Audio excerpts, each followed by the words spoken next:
하나님의 이름이 곧 사랑이시다. 다시 말하면 하나님의 정체성 자체가 뭐예요? 사랑이시다. 이렇게 이야기하는 겁니다. 그래서 하나님이 사랑이시기 때문에 이 모든 창조도 하나님이 이 땅을 만드는 그 근원의 속성도 어디에 있는 겁니까? 사랑에 있는 것이죠.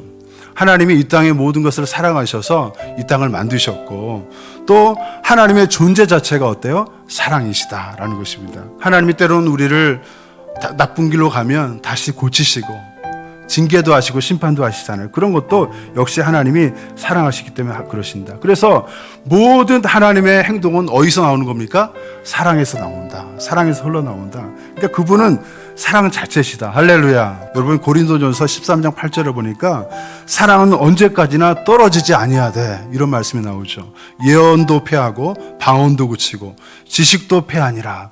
뭐만 영원합니까?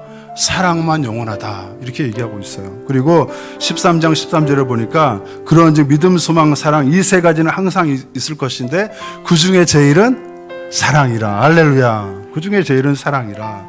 이 사랑이 그렇게 하나님을 나타내는 것이다 라는 것입니다. 하나님이 사랑이신데 하나님이 내 안에 계시는데 어떻게 우리가 사랑하지 아니할 수 없겠는가.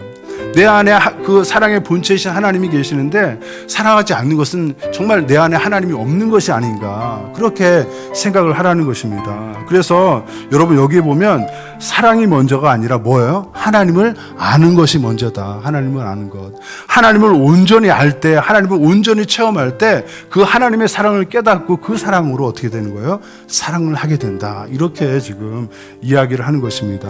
하나님이 어떻게 우리를 사랑했는지 그 내용이 나오게 돼요. 하나님이 어떻게 사랑했는지 9절에 보니까 하나님의 사랑이 우리에게 이렇게 나타난 바 되었으니, 그 내용이 뭡니까? 하나님이 우리를 사랑하사 우리의 죄를 속하기 위해서 하나님의 아들 독생자를 세상에 보내시고, 독생자를 세상에 보내시고, 또 그 아들을 뭡니까? 그 아들 예수를 화목 제물 삼으시고, 이것이 하나님의 사랑이에요. 정말 그 놀라우신 하나님의 사랑, 예수 그리스도의 십자가의 죽으심을 깨닫는 그 사랑이 우리의 삶 속에 살아나야 돼요. 그래야 다시 열정이 일어나고 하나님에 대한 사랑이 살아난다.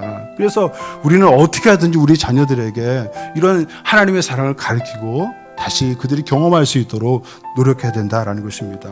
하나님의 사랑을 받은, 또 예수 그리스도의 사랑을 받은 그 깨달은 사람들이 그 사랑에 가만히 있지 않고 그 사랑의 열정을 가지고 나아가서 그 사랑을 전하다 보니까 이 복음이 그렇게 온 세상에 퍼지게 되는 거 아닙니까? 바로 이것이 사랑입니다. 사랑이에요. 그렇다면 반대로 언제 교회가 쇠퇴하는가? 여러분 사랑이 식으면요 교회는 쇠퇴하게 돼 있어요. 예수 그리스도의 십자가의 구속을, 그 사랑의 은혜에 감사하는 사람들이 모여있는 곳이 어디입니까? 교회입니다. 그래서 저와 여러분이 움직일 때 하나님의 사랑이 전해지는 것입니다. 우리가 이 자리에 있는 것만이 교회가 아니라 여러분이 직장에서, 가정에서, 나가는 모든 곳에서 한 사람의 교회로서 하나님의 사랑을 전해줄 때 그것이 이 사회를 변화시키는 거예요. 사랑하게 되면 하나님의 사랑이 내 가운데 넘치고, 그 사랑 가운데 우리가 못할 게 뭐가 있습니까? 용서 못할 사람이 어디 있어요? 우리도 하나님의 사랑을 받았기 때문에 여러분 이번 한 해는요 미워하는 사람 생기지 마세요. 다 용서하시고 사랑하시고 사랑으로 덮어주시고, 그래서 하나님의 사랑이 나뿐 아니라 주변에 나타나는 우리의 삶이 되시기를 축복합니다. 그래서 정말 이번 한 해는 좀 놀랍게 하나님의 사랑을 경험하시는 이번 한 해 되시기를 주님의 이름으로 축복합니다.